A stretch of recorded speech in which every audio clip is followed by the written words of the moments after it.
যাত্রা জগতের শ্রদ্ধেয় শিল্পী মাননীয়া লীনা চক্রবর্তীর সাথে। যে যুগের মানুষ যে সময়ে কাজ করেছেন উনি এবং আজও কাজ করে চলেছেন, উনি বেশ কিছু দর্শক দেখে ফেলেছেন। যে দর্শক যাত্রা জগতে এক উজ্জ্বল অধ্যায়, সেখান থেকে পরিবর্তিত হতে হতে যাত্রার ফর্ম চেঞ্জ হতে হতে সেই ফর্মটা চেঞ্জ হওয়া মেকআপের ক্ষেত্রে হোক, সেটা সাউন্ডের ক্ষেত্রে হোক, লাইটের ক্ষেত্রে হোক, সব ক্ষেত্রেই একটা প্রভূত পরিবর্তন হয়েছে। পরিবর্তন হয়েছে যাত্রার বিভিন্ন বিষয়বস্তু সম্পর্কে। আগে আমরা প্রায়শই যাত্রা দেখতে ভিড় করতাম ঐতিহাসিক পৌরাণিক বিভিন্ন পালায়। তো ঐতিহাসিক পৌরাণিক পালা এবং সামাজিক যাত্রাপালা তিনটে মাধ্যমেই অভিনয় করেছেন এরকম অভিনয়ে প্রতিভা অভিনেতা অভিনেত্রীকে তো আমরা খুব একটা দেখতে পাই না, কিন্তু লীনা চক্রবর্তী হলেন সেই বিরল ব্যক্তিত্বের মধ্যে একজন। পৌরাণিক পালা, ঐতিহাসিক পালা এবং সেই সাথে সামাজিক পালা, এই তিনটে পালায় একজন অভিনেতার ফর্ম কিভাবে চেঞ্জ করতে হয় বা আদৌ হয় কিনা? অভিনেতা অভিনেত্রী প্রত্যেকেই পৌরাণিক বা হিস্টোরিক্যাল মানে ঐতিহাসিক বই। দেখুন, আমি যখন কাজ করতে গেছি তখন পান্না চক্রবর্তীর সঙ্গে কাজ করেছি, যিনি ইতিহাস বইয়ের মানে ঐতিহাসিক বইয়ের আরে বাবা, আমি ঐতিহাসিক ওনার কাছ থেকে নিয়েছি। আর পৌরাণিক বলতে পূর্ণেন্দু শেখর বন্দ্যোপাধ্যায় কালো মায়ের পাগল ছেলে থেকে উনি ওনার কাছ থেকে নিয়েছি। আমার সোশ্যালে তো এসেছি বললাম ভৈরব দা, অসিতবাবু সবাইয়ের কাছ থেকে, কিন্তু তিনটের অভিনয়ের ধারাই তিন রকম। হিস্টোরিক্যাল অ্যাক্টিং পান্না মামার কাছ থেকে যেটুকুনি শিখেছি, আমি মামা বলে ডাকতাম পান্না চক্রবর্তীকে, যেটুকুনি শিখেছি ও উচ্চারণ থ্রোয়িং মানে অতুলনীয়, ও পারবো না। আর ওনার রেঞ্জ, গলার যে রেঞ্জ, সেখানেও যাওয়ার ক্ষমতা আমাদের নেই। তবুও আমার একটা ছোট্ট ডায়লগ মনে পড়ছে, তবু আমি বলছি যে এইরকম ধারায় অভিনয় হতো। এটা ঐতিহাসিক না ঐতিহাসিক? ভেঙে ফেলো মন্দির, গড়ে তোলো মসজিদ, হিন্দু দেবতার বিগ্রহ দুপায়ে দলিত মলিত করে নিক্ষেপ করো প্রবাহিত গঙ্গার জলে। এটা হচ্ছে ঐতিহাসিক, এই পান্না মামার কাছ থেকে আমার শেখায় এইভাবে থ্রো করা। আর পৌরাণিক পূর্ণেন্দুবাবু বললাম, পূর্ণেন্দুবাবুর পৌরাণিক পালার এখন কোনো ডায়লগ আমার মনে নেই, সত্যি কথা। পৌরাণিক পালার কোনো ডায়লগ মনে নেই, গান টানগুলো হয়তো কিছু মনে আছে, কিন্তু ডায়লগ পৌরাণিক পালার মনে নেই। তবু মানে কিভাবে থ্রো করতে হতো সেটা একটা মেলোডি। যেমন এখন যে বর্তমান যে পৌরাণিক মানে একটুখানি ওই নিমাই সন্ন্যাসের ব্যাপারটা মানে বিষ্ণুপ্রিয়ার ব্যাপারটা বিনাদিও করে গেছেন। হ্যাঁ, ওই পালায় আমি অভিনয় করেছি ছবি রানীর সঙ্গে। ছবি রানীর সঙ্গে আমি বিষ্ণুপ্রিয়া করেছি, উনি সচিমা করেছেন। সেই ছবি রানীর অভিনয় দেখে আমি পরবর্তীকালে যখন সচিমা করছি, সেই অভিনয়ের এটা ধারাটা আমি একটু বলছি। কে কে ডাকছে, কে কে তুমি? এ কি হুপি কল আমার বিশ্বরূপের মতন দেখতে, সেই গলা, সেই চোখ, সেই না।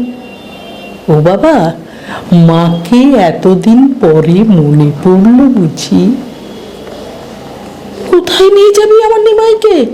শুনছো শুনছো বৌমা, এই ছেলেটা কি বলছে? এটা হচ্ছে পৌরাণিক, একটু মেলোডি টাইপের। আর হিস্টোরিক্যাল একটু থ্রোয়িংটা উচ্চারণের উপরে জোর দিয়ে রেঞ্জ রেখে প্রত্যেকটা ওয়ার্ড পরিষ্কারভাবে থ্রো করাটাই পৌরাণিক, এই ঐতিহাসিক। যাই হোক, আর সামাজিক সোশ্যাল বই তো একদম অন্যরকম, আস্তে আস্তে থ্রো করলেই হয়ে যাবে। না মানে এরও তো একটা ধরুন ফরম্যাট আছে, মানে আগে সামাজিক বই আর এখনকার সামাজিক বইয়ের যে থ্রোয়ের যে প্যাটার্নটা, হ্যাঁ সেটা আমি এখনকারই বলছি। তা কোথায় যাবি রে দেবু, এই বুড়ো বয়সে মারিয়া মাসিকে ফেলে রেখে, ভাগাড়ে ফেলে রেখে কোথায় যাবি? একা একা থাকবো কোথায়? ওরে না না না, বলিস না, এই বাড়ি ছেড়ে আমি কোথাও যাবো না। এ বাড়ি আমার কাছে স্বর্গ, এই বাড়িতেই তোর মেসো মারা গেছে, এ বাড়ির প্রত্যেকটা ইট আমার চেনা। হামশাই বলছি, বিয়ের আগে তো আমি হিন্দুই ছিলাম রে। তোদের ডানিয়াল আঙ্কেল থাকতো আমাদের পাশের বাড়িতে, আমরা একসঙ্গে স্কুলে যেতাম, গান গাইতাম, খেলাধুলো করতাম, এইভাবে আমরা বড় হলাম। জানিস আমরা না খুব গরিব ছিলাম, দুবেলা দুমুঠো খাওয়াই জুটতো না। এমত অবস্থায় বড় হতে লাগলাম। বড় হলে হঠাৎ একদিন তোদের ডানিয়েল আঙ্কেল আমার বাবা মায়ের কাছে বললো, সে নাকি আমাকে বিয়ে করতে চায়। মা গো, আমার বাবা মাও রাজি হয়ে গেল। যথাসময়ে তোদের ডানিয়েল আঙ্কেল আমাকে চার্চে নিয়ে গিয়ে মলয় থেকে মিসেস মারিয়া ডানিয়েল করে দিল। শুরু হলো আমার নতুন জীবন। এটা সোশ্যাল। যারা দেখছেন এই পার্ট নিচ্ছেন স্টার প্রোডাকশনের, তারা প্রত্যেকে জানেন যে আমরা কিন্তু সাক্ষাৎকার যেগুলো নিই সেখানে কিন্তু পাশাপাশি একটা কিন্তু ওয়ার্কশপের মতো একটা কাজ করবার চেষ্টা করি, যাতে আগামী দিনে নতুন নতুন প্রজন্মের ছেলেমেয়েরা তারা এখান থেকে কিছু নিতে পারেন। কারণ যাত্রা এই যে শিল্পটা, তার তথাকথিত কোনো টেক্সট হয় না। আমাদের এই যে সাক্ষাৎকারগুলো যেগুলো আছে, সেই সাক্ষাৎকার পর্বগুলোই কিন্তু নতুন অভিনেতা, অভিনেত্রী, মিউজিশিয়ান, লাইটিংয়ে যারা আছেন সকল কলা কুশলীদের কাছে একটা টেক্সট স্বরূপ বলে আমাদের কাছে প্রতিভাত হচ্ছে। সেইভাবেই আমরা চেষ্টা করি তুলে ধরার সমস্ত অনুষ্ঠানগুলোকে। এরপরে চলে যাব যে আপনি তো শুধু এই যে ঐতিহাসিক, পৌরাণিক এবং সামাজিক এই যে পালা, এই তিনটে ফরম্যাটে যেরকম কাজ করেছেন সেইভাবে একইভাবে কিন্তু থিয়েটারেও কাজ করেছেন, ফিল্মেও কাজ করেছেন। তো এই তিনটে মাধ্যমে কাজ করার অভিনেতা অভিনেত্রী তারাও খুব কম সংখ্যাতে। তো ফিল্মের অভিনয়ের যে ধরনটা এবং সেই সাথে থিয়েটারের অভিনয়ের ধরন, তার মধ্যে কি পার্থক্য? ফিল্মে আমি কাজ করেছি বলতে ভিক্টর দার ডিরেকশনে। ভিক্টর দা একটা ফিল্ম করেছিলেন, সব্যসাচী চক্রবর্তী আমার হিরো ছিলেন। হ্যাঁ, আমি একটা খোঁড়া ভিক্ষুকের পাঠ করেছিলাম। আচ্ছা, আমার লাভার ছিল সব্যসাচী চক্রবর্তী, মডার্ন ক্যারেক্টারটা। আমরা দুজন দুজনকে ভালোবাসতাম। আমি ভিক্ষে করে পয়সা রোজগার করতাম, আর ও লোকের কাজকর্ম করে বোধহয় পয়সা রোজগার করতে, এইরকম একটা ক্যারেক্টার আমি করেছিলাম। কিন্তু সেখানে গিয়ে দেখেছি যে আমার ক্যামেরার সম্বন্ধে কোনো আইডিয়া ছিল না। তো প্রথম গেছি, ক্যামেরার সম্বন্ধে বারবার কাট হচ্ছে, আমার জন্য হোক তাদের নিজেদের ফল্টের জন্য হোক আমি বুঝতে পারছি না। তবে একবার খারাপ হলে কাট, আবার নতুনভাবে টেক। হ্যাঁ, এটা তো আছেই। অ্যাক্টিংয়ের ধারা যদি বলেন তাহলে বলবো একদম সোশ্যাল, যেরকম চলতি কথা সেরকমভাবে কথাবার্তা বলা, ওটা ঠিক আছে। কিন্তু আমার অন্য কিছু লাগেনি। আমার যাত্রার মাধ্যমটা হচ্ছে যা করবে সরাসরি একবার অন দ্য স্টেজ, ভুল হলেও ভুল, ঠিক হলেও ঠিক, সেইটাকে মানে নিতে হবে। কিন্তু ফিল্মে সেটা নয়। টিভি সিরিয়াল করেছি, টিভি সিরিয়ালও তাই কাট। আচ্ছা, আপনি টেলি দুনিয়াতেও কাজ করেছেন? আমি আকাশাটি বহু শো করেছি, অন্তত 40-45টা এপিসোড করেছি। সেই জন্য বলছি যে এদের ধারাটা আলাদা। টিভি বলুন আর ফিল্ম বলুন, এদের ধারাটা আলাদা। কিন্তু সব কিছু ছাড়িয়ে আমার ভালো লেগেছে যাত্রা মাধ্যম। আমি যাত্রায় এসেছি, যাত্রাকে ভালোবেসেছি, যাত্রাকে যতদিন বেঁচে থাকবো ততদিন ভালোবেসে যাব।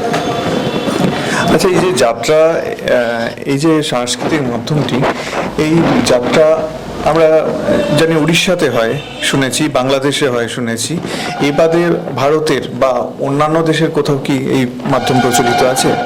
হ্যাঁ, শুনেছি তো, বিনাদি গিয়েছিলেন আমেরিকায়, আমেরিকার যাত্রা হচ্ছে। হ্যাঁ, না আমি বলছি যে ব্যাপারটা হচ্ছে যে সেটা তো বাংলা যাত্রার কথা। আমি বলছি বাংলার বাইরে অন্য কোনো ভাষাভাষী মানুষ তারা কি এই যাত্রা বা এরকম কিছু করে? মানে যেমন ইউপিতে নৌটঙ্কি বলে একটা জিনিস হয় শুনেছি, কিছুটা যাত্রার মতো। না, আমার এই সম্বন্ধে কোনো অভিজ্ঞতা নেই, যেটা জানি না সেটা আমি কি করে বলবো। কিন্তু উড়িষ্যা বা বাংলাদেশ, উড়িষ্যায় শুনেছি যাত্রা হয়। আচ্ছা, আপনি কি মানে সেখানে কাজ করেছেন? না, উড়িষ্যায় এমনি আমাদের এই চিত্রের দল গিয়ে উড়িষ্যায় যাত্রা করে এসেছি, কিন্তু আমি ওদের ওখানে কোনো করিনি। ওই উড়িষ্যার অনেক মানুষজন এসেছে কার্তিক সামন্তর দলে, দিগ্বিজয় অপেরা। ওইখানে আমি দিন 15 কাজ করতে গিয়েছিলাম। আমার আবার সাইক্লোডা আমার সম্বন্ধে অভিজ্ঞতা ছিল না, ভয় ছিল। সন্ধ্যা দেবী মানে সন্ধ্যা রায়, ও অসুস্থ হওয়ার জন্য, যে কোনো কারণের জন্য হোক, ও দল ছেড়ে দিয়েছিল অসুস্থতার জন্য। তা আমাকে সেই সময় কার্তিক সামন্ত নিয়ে গিয়েছিল, দিন 15 গিয়েছিলাম। ওই তখনই আমি দেখেছিলাম উড়িষ্যার ওইদিকে, ওই উড়িষ্যার মানুষজন, ওদের মুখে শুনেছি যে ওখানে যাত্রা। ওখানে কি মানে সাইক্লোড্রামাটা বেশি? হ্যাঁ ওখানে সাইক্লোডামাটা মনে হয় বেশি। আমি নিজেরা গিয়ে সাইক্লোডামা নিয়ে গিয়েছিলাম যাত্রা।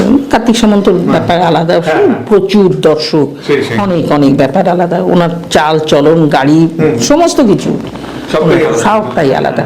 আমি বেশি না, আমি ওখানে পান্না চক্রবর্তীর সঙ্গে হারু ঘোষ, তারপরে অনিতেশ বন্দ্যোপাধ্যায়, অনিতেশ ভট্টাচার্য, চণ্ডী হাম্বিদ, এদের সঙ্গে আমি কাজ করে এসেছি। ভালো, খারাপ না, ভীষণ ভালো।